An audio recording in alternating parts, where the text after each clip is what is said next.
Mirchi Bangla originals, আসল গল্পের আড্ডা।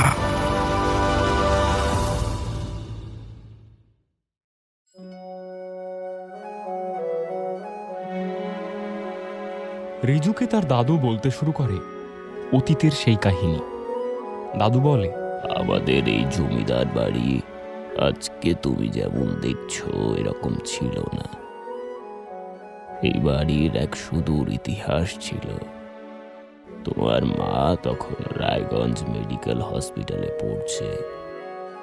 মাঝে মধ্যে ছুটি পেলে শ্রাবণী বাড়ি চলে আসতো।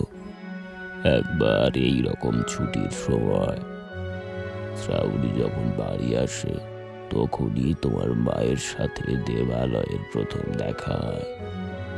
রিজু তার দাদুকে থামিয়ে বলে, মায়ের সাথে বাবার দেখা এই গ্রামে হয়েছিল? দাদু বলে, হ্যাঁ, বিক্রমগড়েই ওদের প্রথম দেখা হয়। সেই সময় তোমার বাবাও কলেজে পড়ছে। ওই কলেজের একটা কাজের জন্য বিক্রমগড়ে এসেছিল সে। ওদের আর্কিওলজিক্যাল ডিপার্টমেন্টের একটা প্রজেক্টের জন্য গোটা গ্রাম ঘুরে ও পুরনো স্থাপত্য, শিল্পকর্ম, মূর্তি বা ভাস্কর্য, অলংকার, প্রাচীন আমলের মুদ্রা ইত্যাদি ইত্যাদি সংরক্ষণ করার চেষ্টা করত। সেই সূত্রে অনেকবার এই বাড়িতে আমার কাছেও এসেছে। আমাদের নাট মন্দিরের যে ইতিহাস আছে সে ব্যাপারে ওর প্রবল আগ্রহ ছিল। বারবার আমাকে বলতো এর সংরক্ষণ প্রয়োজন। সব সময় তো আমি ওকে সময় দিতে পারতাম না, তাই শ্রাবণীকে দায়িত্ব দিয়েছিলাম এই বাড়ির ইতিহাস সম্পর্কে ওকে একটা ধারণা দেওয়ার। এই কথা শুনে রিজুর মনে পড়ে পুরোহিত মশাইয়ের সেই কথা।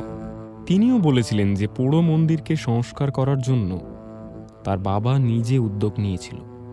সকলের মুখে তার বাবার ব্যাপারে কথা শুনে রিজু একটা জিনিস বুঝতে পারছে, যে তিনি প্রচণ্ডভাবে চাইতেন যে পুরাতন জিনিসগুলোর যেন সংরক্ষণ হয়। দাদু বলে, তোমার মা দেবালয়কে এই গ্রামের এবং জমিদার বাড়ির নানা ঐতিহাসিক জায়গাগুলো দেখিয়ে তাদের ব্যাপারে বিবরণ দিত, যাতে ওর প্রজেক্টের উপকার হয়। আর সেই থেকেই ওদের বন্ধুত্ব গড়ে ওঠে এবং পরে তা বিয়েতে পরিণত হয়। হঠাৎই এই কথার মধ্যে রিজুর মা ঘরে ঢুকে আসে। তিনি বলেন, সকাল থেকে দাদু নাতির মধ্যে কি এত কথা হচ্ছে? দাদু বলে, কি আর বলবো, এই দাদু ভাইকে তোদের কথাই বলছিলাম। রিজু তো কিছুই জানে না ওর বাবার সম্বন্ধে, এই সেই কথাগুলোই বলছিলাম আর কি। রিজুর মা বলে, নতুন করে এই কথাগুলো তোলার কি দরকার তোমার? রিজুর তার বাবার ব্যাপারে জানার অধিকার আছে। হ্যাঁ, হতে পারে আজ দেবালয় আমাদের মধ্যে নেই, কিন্তু তাই বলে সারা জীবন ও বাবার ব্যাপারে কিছুই জানতে পারবে না, এটা তো ঠিক না। রিজুর মা বলে, কি বলবো ওকে আমি নিজেই বিশ্বাস করতে পারি না যে দেবালয়ের সঙ্গে অমন দুর্ঘটনা ঘটেছিল। আর সেই কথা আমি আমার ছেলেকে কি করে বলবো? রিজুর দাদু বলে, আর কি হতে পারে তাহলে? এতদিন পরেও তুই একই কথা কিভাবে বলে যাচ্ছিস বলতো? রিজুর মা বলে, আমি জানতাম বিক্রমগড়ে এলে এই কথা একদিন উঠবেই, তাই রিজুকে কোনোদিন আনার সাহস পাইনি। এদিকে রিজু তার মা এবং দাদুর কথা শুনে বুঝে উঠতে পারছে না যে তারা কি বিষয়ে কথা বলছে। এই কথাগুলোর মধ্যে রিজু তার দাদুকে জিজ্ঞেস করে, আচ্ছা দাদু, তুমি বিপদের ব্যাপারে কি কথা বলছিলে? রিজুর দাদু এই প্রশ্নের উত্তর দেওয়ার আগেই রিজুর মা ঘর থেকে বেরিয়ে যায়। দাদু বলে, সব ঠিকই চলছিল দাদু ভাই। তোমার মায়ের বিয়ে হলো দেবালয়ের সাথে। 1 বছর পরে তোমার জন্মানোর সময় তোমার মা এবং বাবা বিক্রমগড়ে এসেছিল পুজো দিতে। তখনই তোমার বাবা এই গ্রামে মারা যায় একটি দুর্ঘটনায়।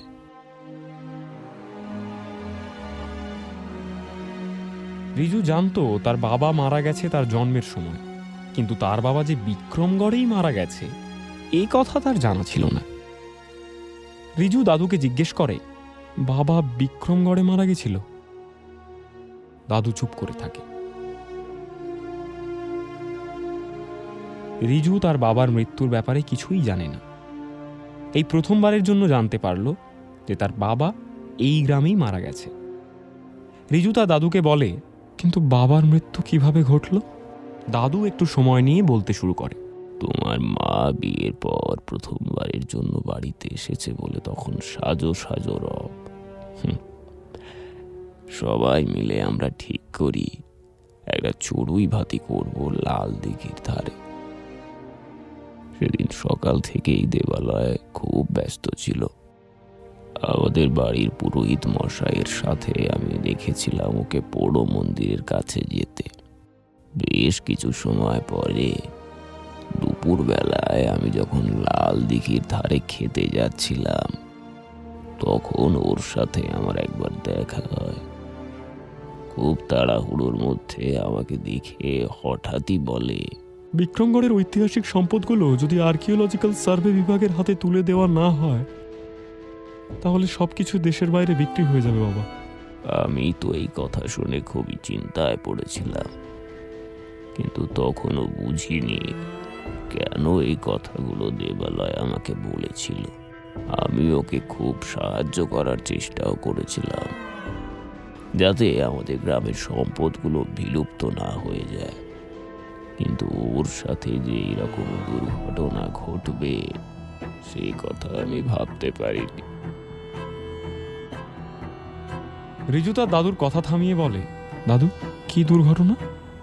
বাবার সাথে কি দুর্ঘটনা হয়েছিল? দাদু বলে, লাল দিঘির ধারে আমরা সবাই মিলে দুপুরের খাবার খাচ্ছিলাম। তখন থেকে দেবালয়কে দেখতে পাচ্ছিলাম না। তোমার মাকেও জিজ্ঞেস করেছিলাম যে দেবালয় কোথায়, ও আসবে না খেতে, কিন্তু তোমার মা বলে ও খুব ব্যস্ত সকাল থেকে অফিসের কাজ নিয়ে। পুরো মন্দিরের কাছে কিছু একটা জিনিসের সন্ধান পেয়েছে বলে সকালবেলায় পুরোহিতের সঙ্গে দেখা করতে বেরিয়েছে। তারপর আমি খেয়ে দিয়ে বিশ্রাম নিতে গেছি। হঠাৎ বিকেল নাগাদ আমি নিজের দালানে খুব আওয়াজ শুনতে পাই। গিয়ে দেখি জেলে বস্তি থেকে কিছু জেলে এসেছে। তারা বলে একজনের বডি পাওয়া গেছে লাল দিঘির জলে। আমি নিচে গিয়ে জেলেদের জিজ্ঞেস করি কার বডি। ওরা আমাকে লাল দিঘির ধারে নিয়ে যায়। আমি গিয়ে দেখি লাল দিঘির জলে দেবালয়ের মৃতদেহ ভাসছে।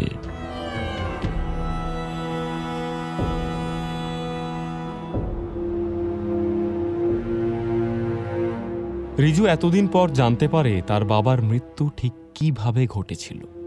কিন্তু শুধু এই একটা জিনিস তার জানা হয়েছে এমন নয়, সে এটাও জানতে পেরেছে যে তার মা এই মৃত্যুকে দুর্ঘটনা বলেই মনে করেন। তাই জন্য বাবার মৃত্যু সংক্রান্ত কোনো কথা তাকে কোনোদিন জানতে দেয়নি। রিজু তার দাদুর মুখে এই কথাগুলো শুনে খুবই ভেঙে পড়েছে, কিন্তু তার মাথায় শুধু একটাই কথা ঘুরছে। এই বাড়ির সকলে বিশ্বাস করে তার বাবা লাল দিঘির জলে ডুবে মারা গেছে, কিন্তু কেন তার মা এই ঘটনাটাকে বিশ্বাস করে না?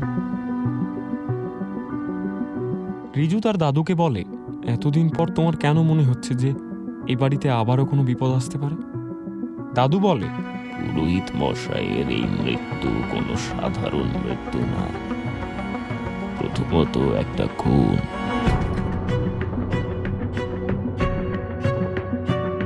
এবং এমন একজনের যে তোমার বাবার সাথে জড়িয়ে ছিল গ্রামের পুরনো স্থাপত্য, শিল্পকর্ম, মূর্তি, অলংকার এবং প্রাচীন আমলের মুদ্রা ইত্যাদি সংরক্ষণ করার জন্য। সেই জন্যই আমি খুব চিন্তায় আছি।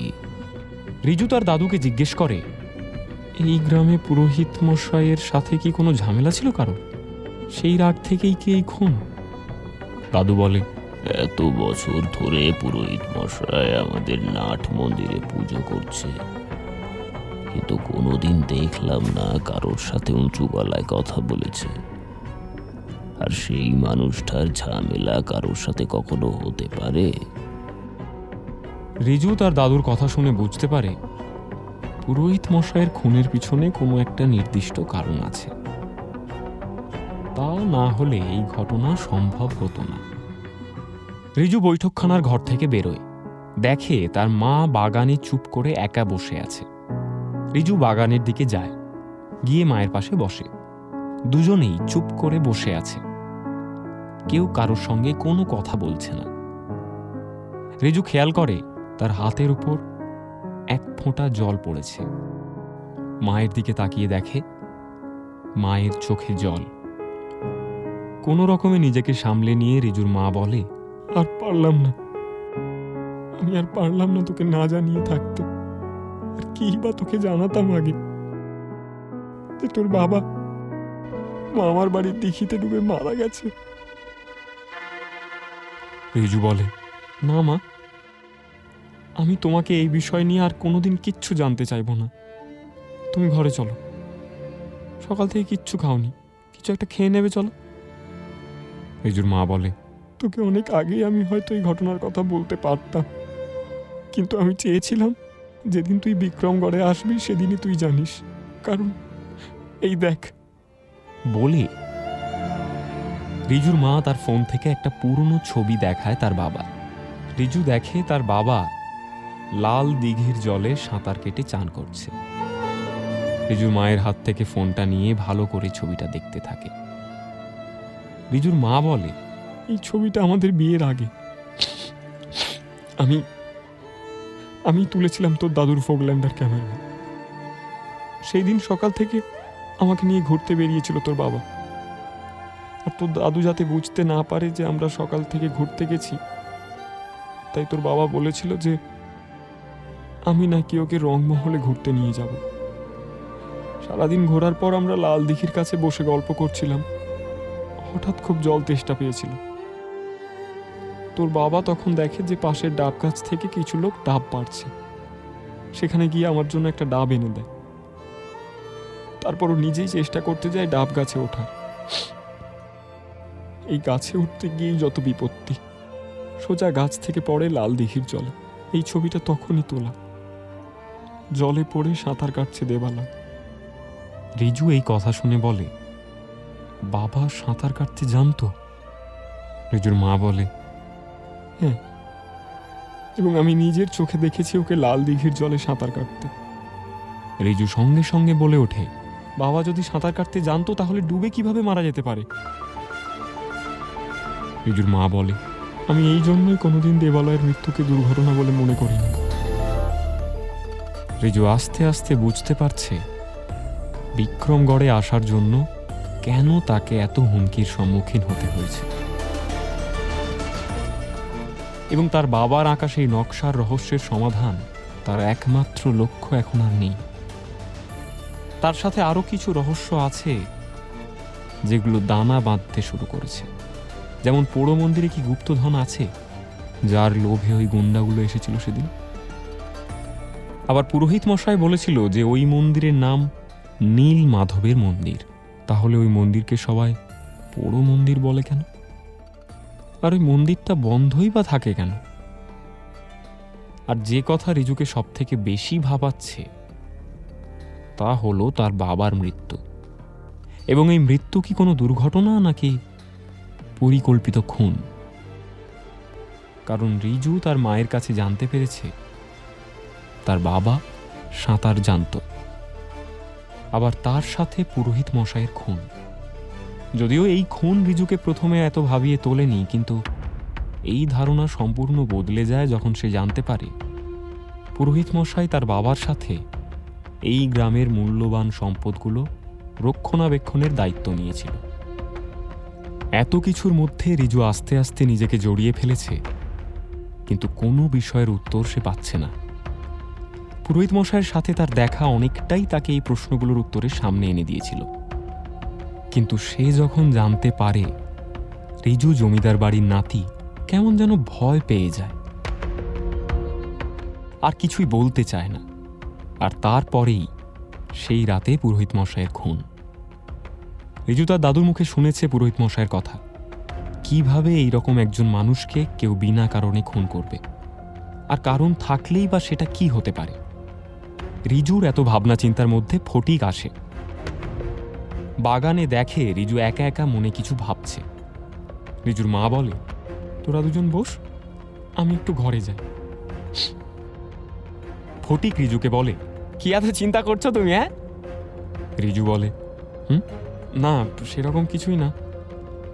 ফটিক একটু হেসে বলে, আরে আমি 5 মিনিট ধরে দাঁড়িয়ে আছি তোমার পাশে, তুমি আকাশ পানে চেয়ে আছো দেখছি, বুঝতেই পারোনি যে আমি কতক্ষণ ধরে দাঁড়িয়ে আছি।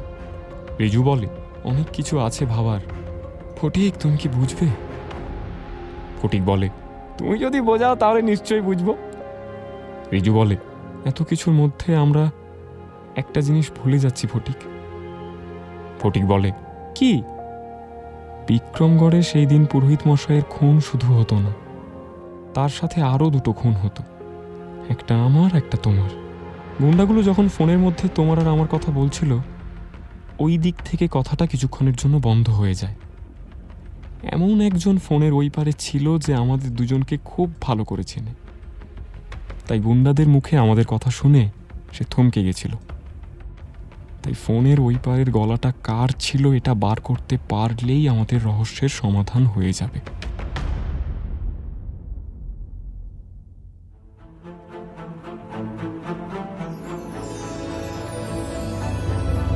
মির্চি বাংলা অরিজিনালস, আসল গল্পের আড্ডা।